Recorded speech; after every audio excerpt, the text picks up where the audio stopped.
using Zoom, I can't clearly see when it goes live, but I'm going to go. Oh, in Zoom, we can. There it is. Yep. We've got the link.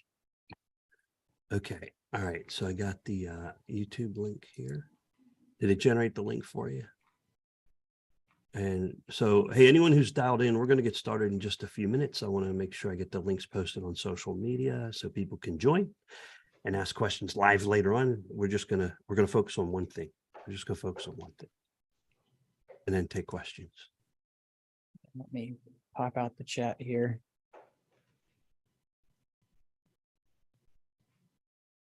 If I can. Pop it out. Okay. And did you tweet it out, Rick? So I'm doing that now. Okay, let me know so I can retweet it. it. Tag you. That would be good. That will make it easier.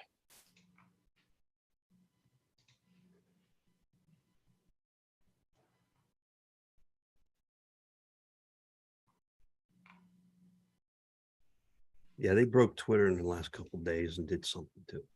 Yeah, anytime you're making a big decision like this and everybody just is primed to, go nuclear right away, and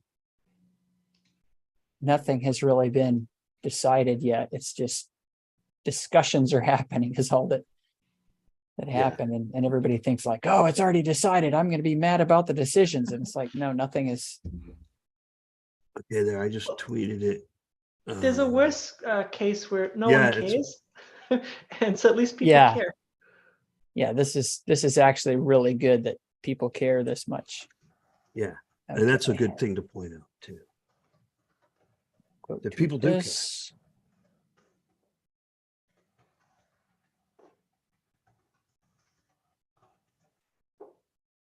And then I'll put that thing as the thumbnail when we're done. I just get my screen organized. We'll get started here in a minute, folks. I know folks are dialing in. I want to make sure I don't close that Chrome session. Okay, it's still good. All right, so there's 4 people dialed in.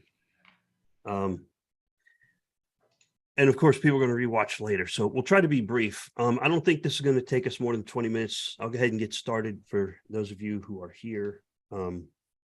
Did Andrew and Vanessa, did you get a chance to tweet it or post a link somewhere if people are interested? Yes, I've tweeted it as well. I've tweeted it and sent it to several Telegram channels. So we should get some people in participating. I told folks to come and find out if they'll get to vote in Voltaire. We'll see if that's provocative enough. Yeah. Oh, yeah, it should be provocative. All right. Yeah. So what we're doing today, we're only going to touch on a very narrow subject. I'm going to get started now with the video. For those of you who are here, we're going to focus on one very key point of 1694, and that is who gets to vote. And then there's a second key point, how large is too large, or how large is large for registering as a DRAP. Okay. And this was prompted by people who are actually reading 1694 now. This video is focused entirely and specifically on the CIP as written and as commented on. We are not discussing the workshop. That information, it's just too much information and we're still digesting that information. So we're talking about CIP 1694 as written, and I'm going to link that CIP down below in the description. And that CIP still needs your feedback. That is a living document. That link to GitHub is a living document that needs your inputs. So it's good to discuss this stuff on Twitter. It's good to have the debates and kind of refine your thoughts. But most importantly, make sure when you're done refining your thoughts is get on that link to the CIP on GitHub and get your comments on there once you've refined your thoughts, so that the volunteer CIP reviewers, who are all y'all Cardano community members, can get in there and say, okay, we have these comments. What do we do with them? How do we integrate them? How do we address them and stuff like that? So it's good to discuss a brief overview of 1694 as well in the chat. So okay, maybe we could do that first. Sure. You want to go ahead and do that? Yeah. So I also did a brief overview before the workshop on my channel. If you Yeah, I'll want to nerd out. See over that? there later. But by and large, this is Voltaire is how we do governance on Cardano. And again, nothing is decided yet. It's just we're in the very, very, very, very early stages of discussing ideas for how to do this in a decentralized manner. Voting is a big part of that, but discussion around, exactly how governance should work is still happening. So that's my first point: is nothing has been decided. It's only discussion happening. And 1694 is kind of the CIP that Charles and Jared and some others from IOG and some Mateus from the Cardano Foundation, they threw up, here's our first take at it. So that's what 1694 is a rough draft of what voting and Voltaire governance can look like. Now, Yes. largely, there's several groups that have been defined, and we'll talk about them. So the first group is the Constitutional Committee. And in the CIP, that group is defined as it'll largely be made up of the current Genesis key holders. So CF, Emergo, IOG, and then it nebulously says some other community people. Yeah, okay, good. You've got the CIP there. So Constitutional Committee, and then we have this group of people called DREPs. These DREP is kind of like a stake pool operator for voting. So you delegate your stake to a person's wallet, not to a pool, but it's the same stake credential you're delegating.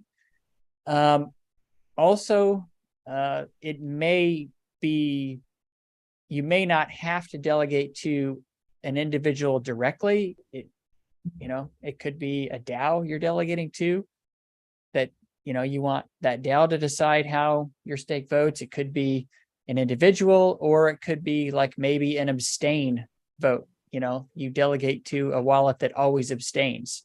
And that would be something that like a DEX or a big custodian that has ADA that they don't really own, but they want to make sure it's taken out of the pot for the purposes of governance. They could delegate to that abstain address.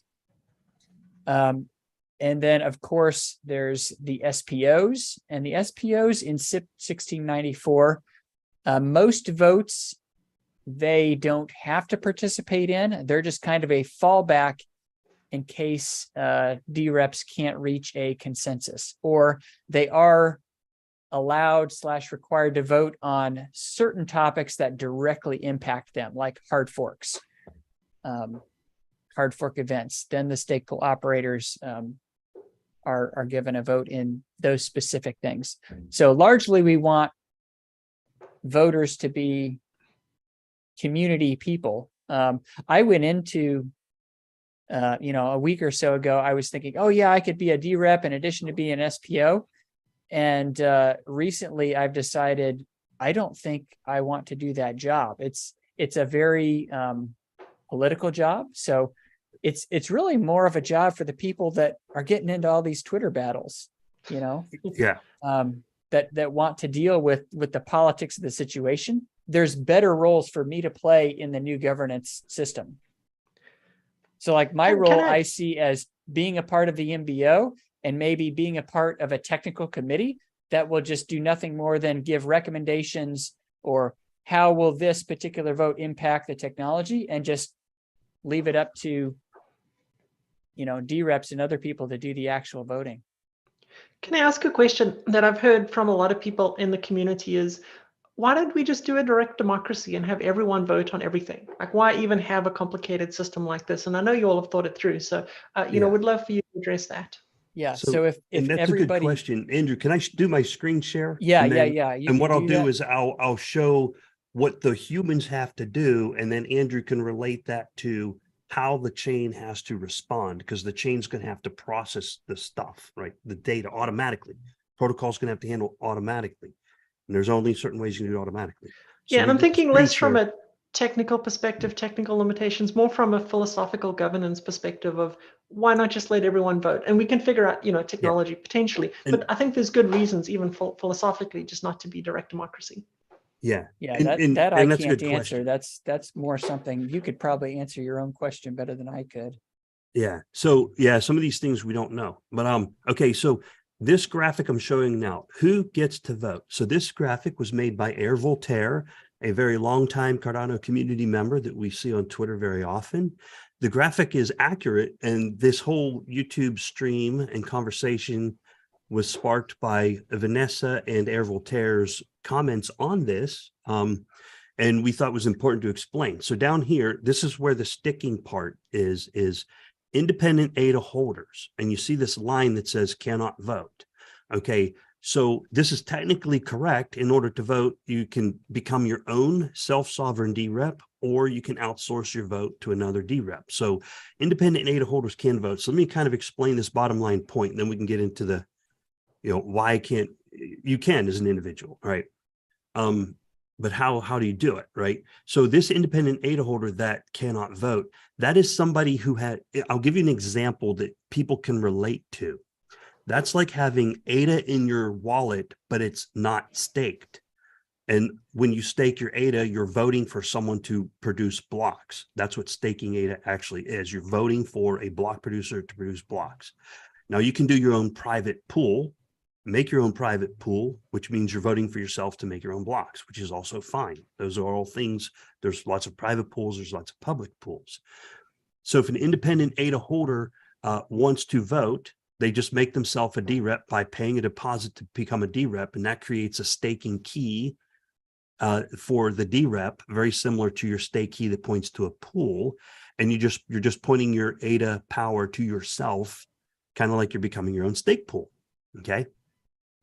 So somehow you have to establish a state of DREP so that the protocol and the blockchain can keep track of who's voting. So for example, if you don't do that, then basically you are the unstaked ADA as opposed to being staked ADA, but instead of a stake pool, the DREP is kind of like a stake pool, right? Okay, so that kind of sets the baseline.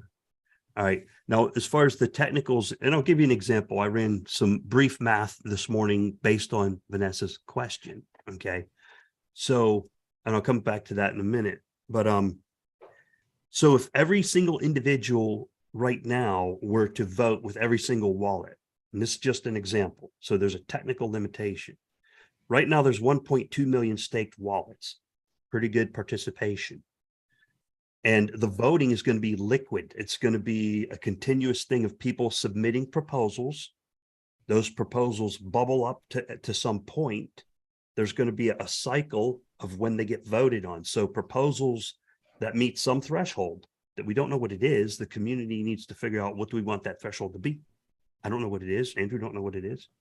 Once it meets some threshold, people can then start clicking on it and voting on it and saying bam, bam, bam, and they assign their ADA as their vote.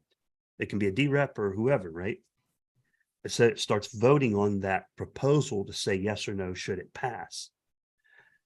Okay, so if you start doing 1.2 million votes per epoch, or 3.8 million actual addresses, 1.2 million votes per epoch is going to be about 3 transactions per second, because there's about 436,000 seconds per epoch.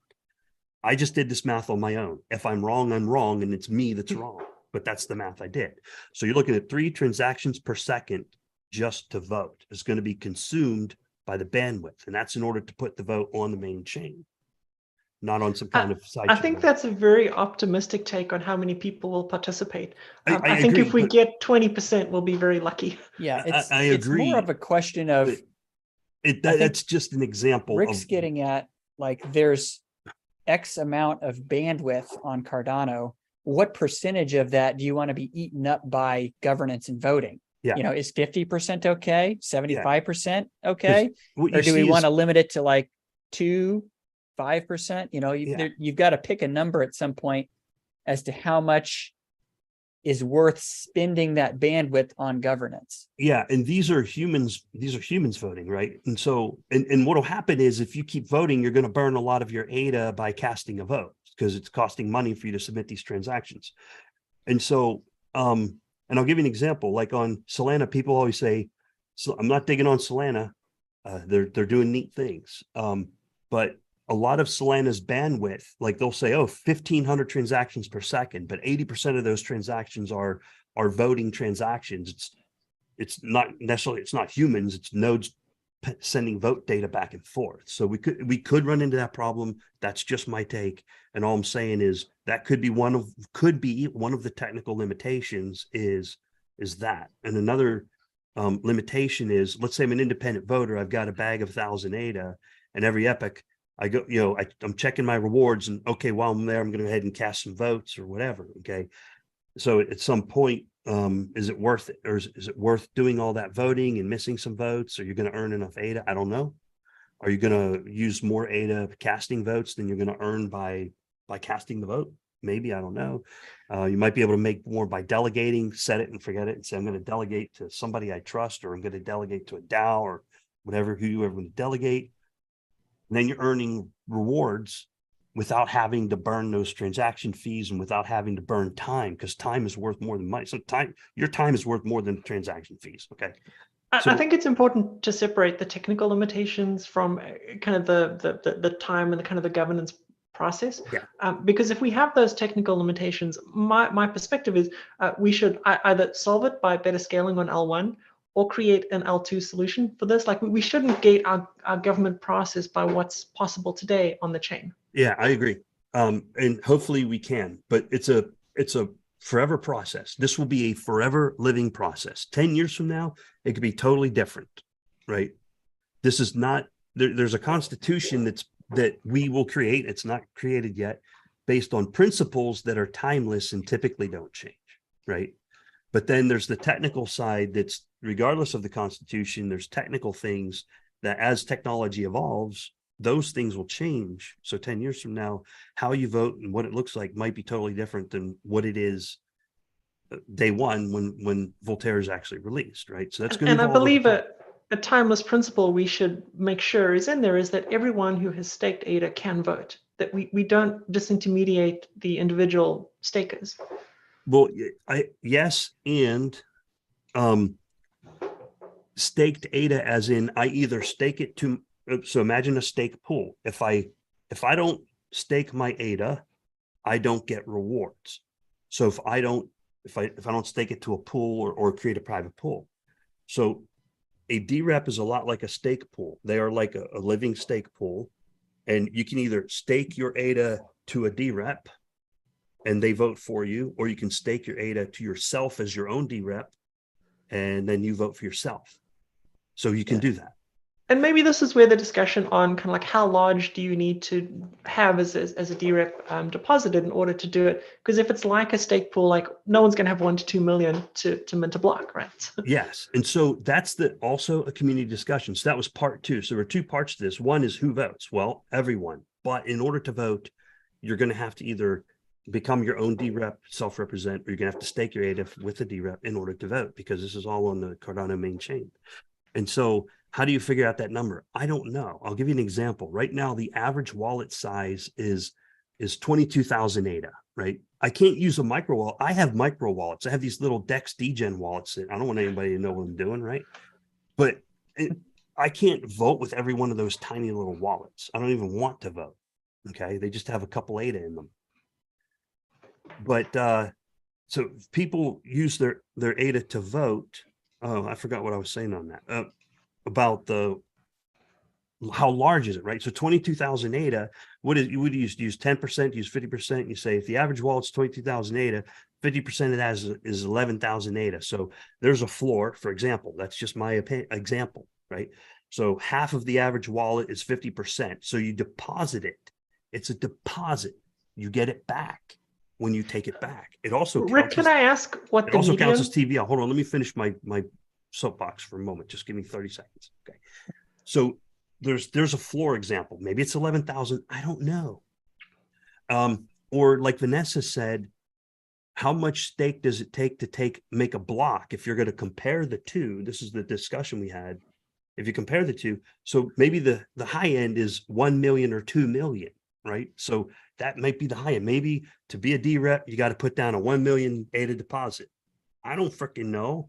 I don't think I'll be doing it if it's a million ADA deposit, but maybe that's what it takes. Well, but the community has to discuss and figure you it can out. have, So there's my there's floor and nothing ceiling, that says 11,000 and 1.8 million. we're talking about DREPs as individuals, but nothing stops us from an institution being a DREP either. So, Yeah. you know, like let's say my Noom project decides to run a DREP. They could do that and people could say, hey, Noom, we want you to vote on behalf, you know, or it could be, you know, somebody spins up a summon DAO to collect a bunch of ADA to pool together to register as a DREP, and then they can have their own sidechain voting or whatever they want, and then those votes all roll up to where they put the final vote on the main chain. Yeah, So they it's, can even multi-sig there's- their sidechain it's thing. not a rigid structure that's being set up here. It's literally, we could end up from, you know, at the end of the day, we're going to set up minimum viable governance, but where it ends up, who knows? It could end up in authoritarianism. It could end up in direct democracy. Like it's literally up to the community because it's such an open system that's being designed. And here's another example. Let's say, for example, maybe that minimum deposit is, and here, I'll put my screen share up again for people who just joined because the number's climbing. Number's going up. It's the only number you're going to see today. So requiring this point here. So there's 3 points. When you look at Air Voltaire's Twitter post graphic, look at these 3 points over here. Performance constraints will need to be considered, right? Because Vanessa brought up that concern. That's a good concern. Hey, we should be able to vote regardless of performance constraints. I agree. It'd be problematic if millions of DREPs were expected to vote on each governance action. It's right there in the CIP. If you don't like it, everybody out there in the audience, please do me a favor. Go over there on this CIP and voice your concern. Hey, I don't like it. Okay. It's liquid. Rick, for folks who've never kind of done anything on a CIP, what does that process look like? Is there a particular account you need to get? Like maybe you could walk us through those steps to have your voice heard. Okay. Yeah, just So sign up get for up. a So we'll GitHub touch on that account. one. Let me finish this one. Then we'll hit on how do you do it. Good. Sound good?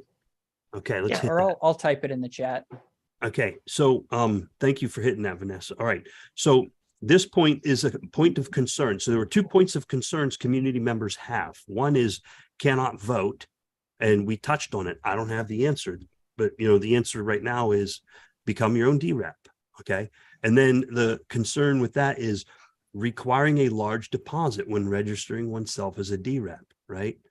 But we don't know what that is. That's up to the community to discuss and figure out how large that deposit is. I don't know the answer, but one thing that I could do, let's say, all right, I don't want to deposit 500,000 of my own ADA that I get back. Okay, let's say it's 500,000. Who knows? Let's say I can get a loan from Lending Pond. I can get a loan from, you know, Optum Finance, right? They can do loans and say, hey, we'll support the DREPs. If you want a DREP loan, here's how you get it. Blah blah blah. But just be careful about putting yourself at risk and all the other things that go along with that. And maybe the DREPs, maybe they'll get paid enough money that getting a loan from Optum Finance in order to make themselves their own DREP will be worth the trade-off. Maybe that's a really good use case where you can say, oh shit, I can go get a loan, be a DREP, vote for people, and you know, make a little piece of chicken on the side, because these DREPs are going to be busy. They're going to be busy. This is not Mickey Mouse volunteer side job. This is going to be some work. Can I push a little bit on your minimum? So you mentioned the average size of a wallet. I think it's more important to look at the median and the 75th and the 90th percentile to make sure we're not disenfranchising certain people within the ecosystem. I think for many, 11,000 ADA is a lot. And so you're basically saying to them, they need to form a consortium in order to have their voice heard. That seems against the spirit of, you know, broad governance. Well, remember, you get it back. So if you're staking it anyway, you don't plan on dumping it, then you're not losing it. You're just putting it towards your own DREP power or whatever that number is, right? So it's not like you're spending it. You still have it. I think it might still be liquid, right? I'm assuming it is. No, it's a deposit. So deposits are not liquid. Those deposits are TVL. So I just had to think through that. Yeah, so we need to, think about that opportunity cost as well as like how many people have. Sure. 11,000 is a lot of ADA. Yeah, but remember, they are still represented per se, because if you don't have enough ADA, so there's two options. If you don't have enough ADA to make yourself your own DREP, you find someone who can, because you're probably going to make better returns by electing a DREP, and then you can just sit on it and say, okay, take care of it for me. That way I'm not burning ADA by casting votes. I'm just making ADA by getting a return.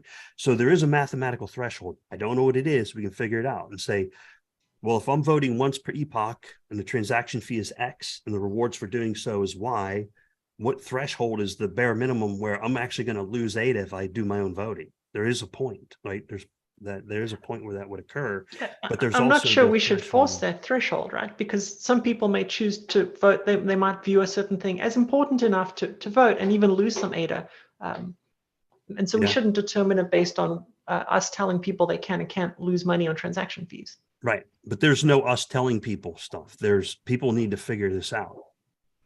So, okay, there's a limit. How much internet bandwidth is there? How much bandwidth is there on the base layer? So given the fact that planet Earth has the laws of physics and constraints on how much bandwidth you can use, what are the trade-offs? And we got to figure that out. Right now, the Cardano blockchain can do somewhere between 9 and 12 if we dial up the TPS max.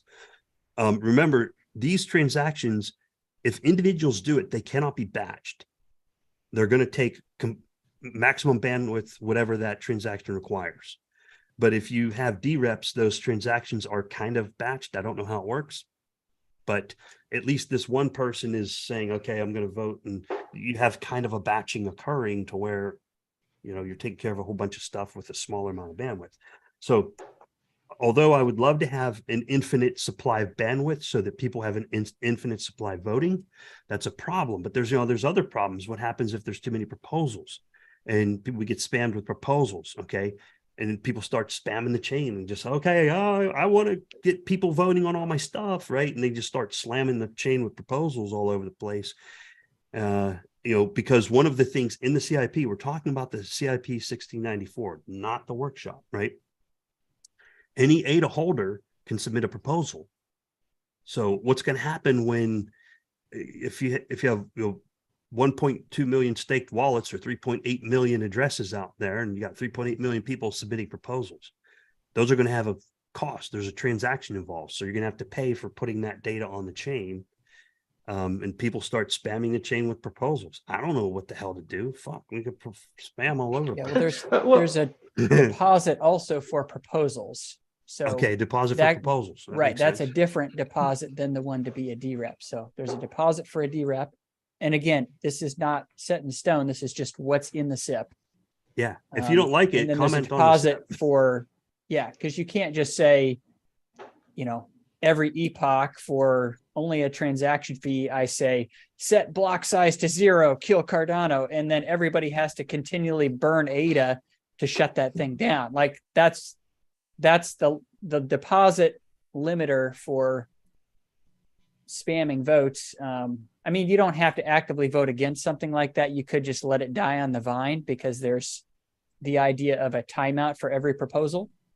So if it goes through 5 epochs and it hasn't reached the yes threshold, then it just goes away.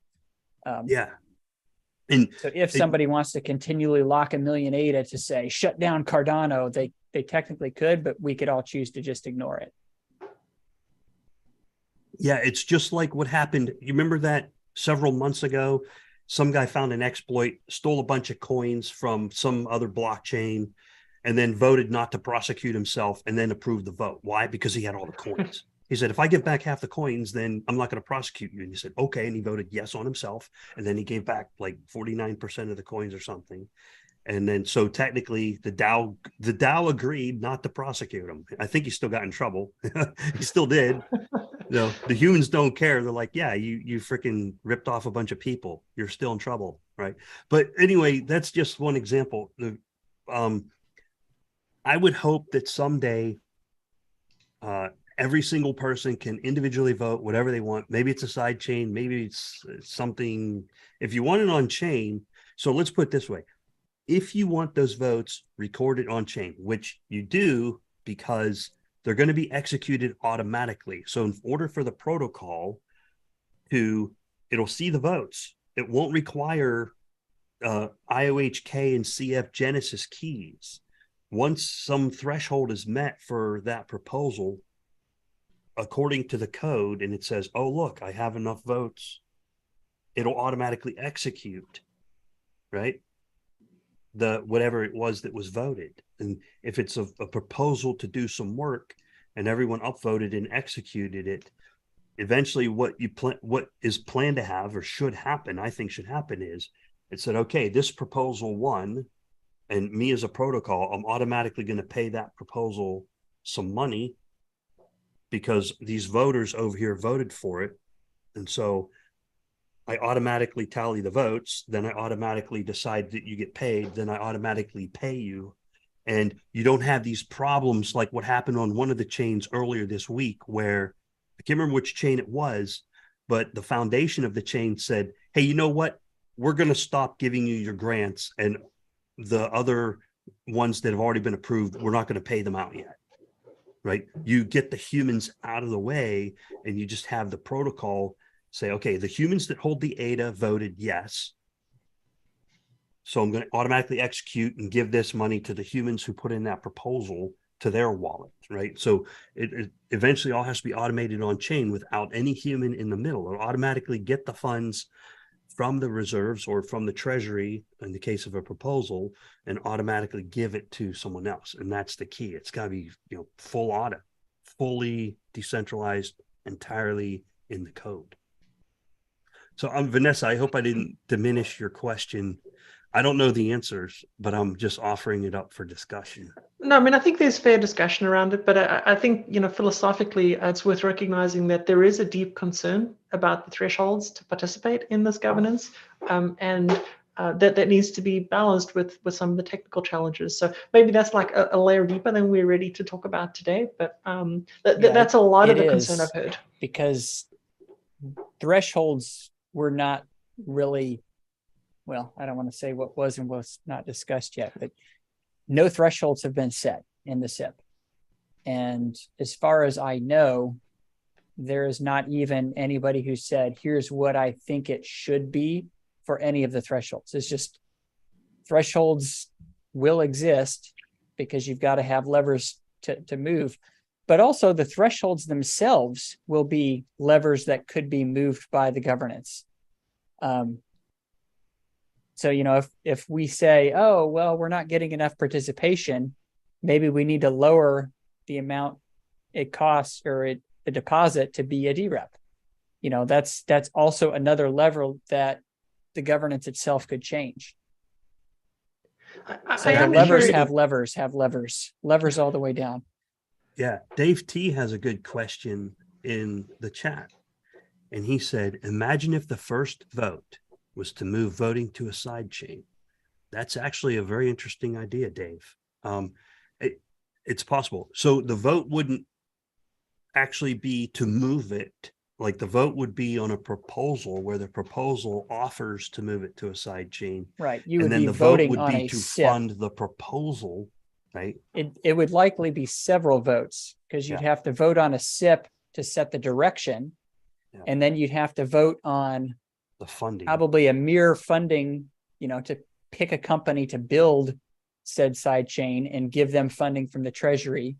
And then you'd have to have a final vote that probably did a hard fork to, turn off voting on one, turn on voting on another.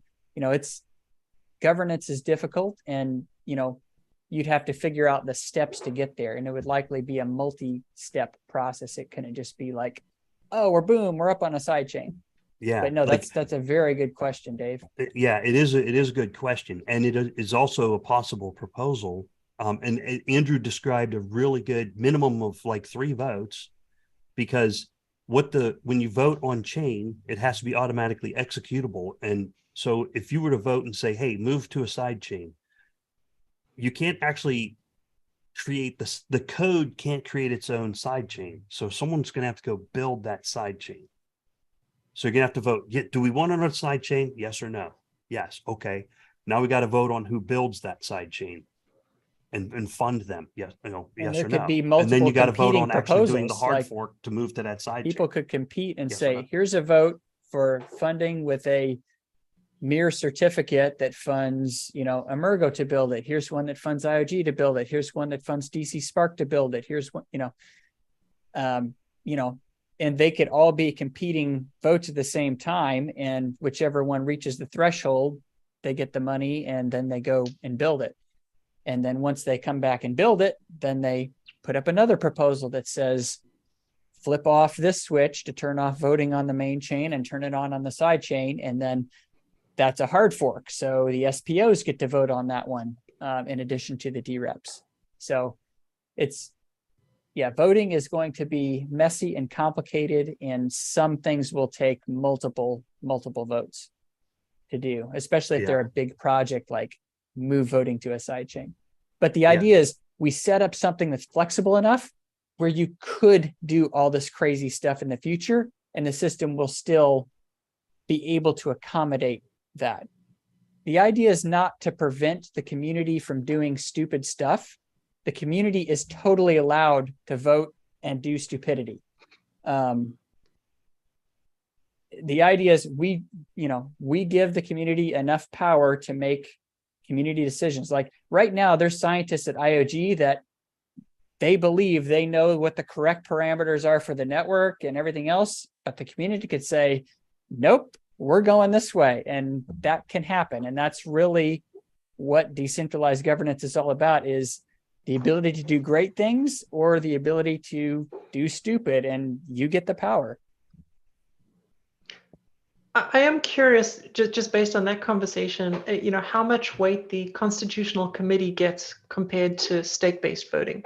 Like, do they have some special finger on the scale, or are they, based on stake as well that's sent to them? So they according to the CIP, they get, for most votes, they kind of have a veto power. So if there's something that violates the Constitution, like let's say we write a Constitution and an item in the Constitution is Cardano has a right to exist. And then let's say Rick says, I hate Cardano. I'm going to say block size to 0, which will break the chain, of course. The Constitutional Committee, then their role is to look at every vote that comes up and say, is it constitutional or not? Rick's vote, block size to 0, would thus be not constitutional, and they would have an obligation to veto that. Oh, this is perfect. Yeah, Rick, you can talk to the rest of this. But yeah, they should really not be a political body. They should just be focused on constitutional or not. So would it be fair? They're not there to prevent what they believe is a stupid decision, as long as it's not one that does something that violates the Constitution. Yeah. So the Constitutional Committee, here's the things they would vote on. Now remember, this CIP is a CIP. So if you don't like it, comment on it so that people know what your comments are. You have to comment on here if you want that. I mean, it's important. So here's a type of action. So these are actions that the chain can automatically execute in the code without the requirement of some single human intervening, which makes it very resilient. So if there's a motion of no confidence, that's a type of vote. And the Constitutional Committee cannot vote on that. Why? Because the motion of no confidence suspends the Constitutional Committee. It says, hey, y'all aren't allowed to vote. We're not confident, right? So they're not allowed to vote on that. And this other one is, hey, here's a vote. We want a new committee. They are not allowed to vote on that. They're not allowed to vote. They're not allowed to vote themselves in office, right? So as the Constitutional Committee member, or at least the stake that's assigned to them, now they have their own data, they can do whatever they want with that, but they can't use their allocated vote power to vote themselves back in office. If you don't like that, then comment on here. Go ahead and vote yourself in office. I don't care. Updating the Constitution. Here's all the vote powers. Okay. The vote power of the individual voters or the DREPs, There's the AVST, that is the active vote stake threshold. And let's say, for example, that minimum threshold of 51% to pass. That's just a number I'm pulling out of my ass. Okay. I call that a PUMA number, pulled out of my ass. So let's say it's 51%. So it's got to hit 51% for this. And if that fails, blah, blah, blah. And if that fails, it goes to dispose, or it might just bring them all together. There's different ways for this logic to be executed automatically by the protocol. Let's say you wanted to submit a proposal to win money in order to fund a project. That would be a treasury withdrawal. You're going to withdraw from the treasury. So you submit a proposal.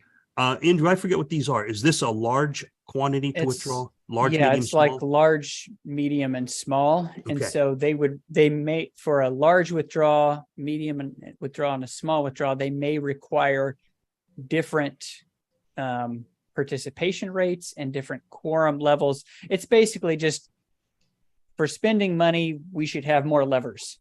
Yeah. Is And- what it really says. And these are not set numbers. We as a community, we need to figure this out. We don't know what the number is. You got to ask people on Twitter and kick it around for a while and see what people think. So this large withdrawal, maybe this is 5 million ADA is large. I don't know. Right.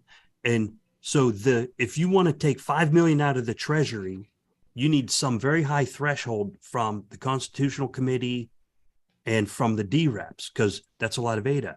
Let's say someone wants to withdraw the entire treasury, 1.2 billion ADA, right? If they want to withdraw the entire treasury, you're going to need some very high threshold.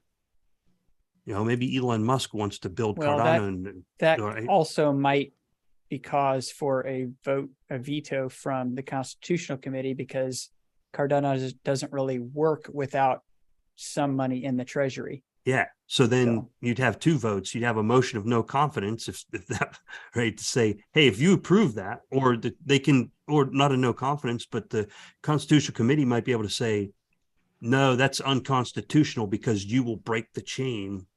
So we're gonna override that. So they should be relatively passive until something unconstitutional occurs, and then they step in and maintain that the Constitution is enforced. Right. There But was these a- are just examples.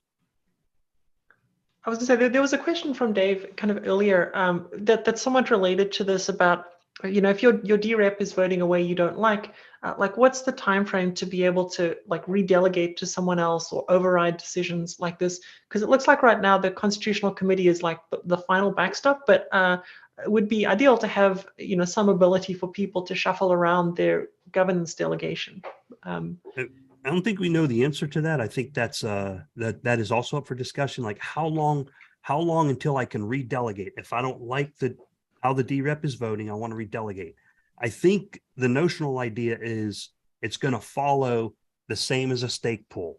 Just imagine same as a stake pool. And so if you redelegate, then there's an epoch, and then there's another epoch goes by, and then on the third epoch, the redelegation is effective and the powers now. I don't know, but I think that's the general concept. It's going to follow the same battle rhythm or pattern. I call it battle rhythm, but anyway, it'll follow the same rhythm as a stake pool delegation. There's something that seems maybe, I don't know, to work extremely well in the Cosmos ecosystem, which is the ability for individual stakers to, at any time, override the governance vote of people who are voting on their behalf. And that seems like a very powerful kind of check and balance in the system to ensure that we don't get, DREPs going rogue and gives the power back to the people on controversial issues. Yeah, that's an interesting idea. You should comment that on the CIP. Yeah, if you there's a request for a video to show people how to do that. So maybe I'll wait for that explanation. I know we talked about it earlier in this video. Maybe it's easy and you can just screen share and show us. Andrew, sounds like another video for Nerd Out. Andrew did a video last week. Go check that out on Nerd Out on the CIP, right? So I encourage people, read the CIP. Digest it, talk with your friends, talk with family, like what is in this thing? I don't freaking know. And then formulate your thoughts. And as you process and start to come to some conclusions, post your comments and concerns on that CIP so that the reviewers can see it. right? And remember, those reviewers are volunteers from all over the community. They're just like anybody sitting in this room right now. They're going to go over there and review it and say, what do we do with this, right? But so that's important that you get your comments over on that CIP. It's a living document. It's still work in progress. There was another comment from Dave. Would one of you be able to do a video showing the people how to navigate and comment on the CIP? The Git layout can be off-putting for some people. Dave is right. Earlier last year, I think it was late 2021, early 2022, Hester Pierce of the SEC. She is an SEC commissioner. She's a good guy. She's one of us. Okay. She tried to push through a rule in the SEC that gave new cryptocurrencies 3 years of safe harbor, right? She wanted to give new cryptos 3 years of safe harbor. She needed support and she needed comments. She posted that on GitHub. Almost nobody commented on it. She didn't get any support, and the motion didn't pass anyway. Maybe if it had more support, it might have passed, but she was trying to reach out and say, how do I speak your language? And the response was, hey, if you post it on GitHub, maybe you're speaking our language. So please learn how to use GitHub. I suck at GitHub, but I figure it out. If I don't know what to do, I ask Andrew. I say, Andrew, what am I supposed to do with this? I'm going to have to put a vote through that we do everything through Google Docs. Let's see. It's like Facebook for nerds. Figure it out. It's not hard. It's not hard. You'll figure it out. Comments are easy, right, Andrew? I think comments were pretty easy. You just click on it and comment. Yeah, it's just like Twitter. It's fairly easy. You just go to the particular CIP, and then you just either go to the line you want to comment about and click on like the little plus to add a comment to a particular line. Or if you have a general comment, I think there's the discussion tab. You just put something at the bottom. There's a box to type in. Okay, so I had a question on the side from a community member who asked what we're doing here. Okay, we're only talking about the CIP. Okay, we're not talking about the workshop. Okay, we're not talking about the workshop. We are purely talking about the CIP as written, as it is sitting on GitHub right now. Here, let me do one more visual aid to make it perfectly clear. Okay, I'm going ultra clear here. Charles take the lead on when and how to talk about the workshop. So the only thing Andrew and I are talking about right now is the CIP as written. Yep. And the comments that are in the CIP that people are concerned about. For example, the large deposit. There's only two things we're talking about here: large deposit and this post that Air Voltaire got from this GitHub. Why? Because he read it. So what Air Voltaire did is he actually read the CIP, and in order to help everyone out as a good community member, he made this graphic to help you make it easier to understand. So the only thing we're talking about here is this cannot vote and how large is this deposit. Are there any questions on what I just said? That's all we're talking about. We're not talking about the workshop. It's too much information. We need to figure out what the fuck we need to figure out and then figure it out. And it's going to be more workshops. It's going to take a lot. There's people going to have to spin up their own workshops or something. I don't know. Fuck. So, all right. I think we're good. I think we touched on enough for now. Folks, this is going to go on like forever.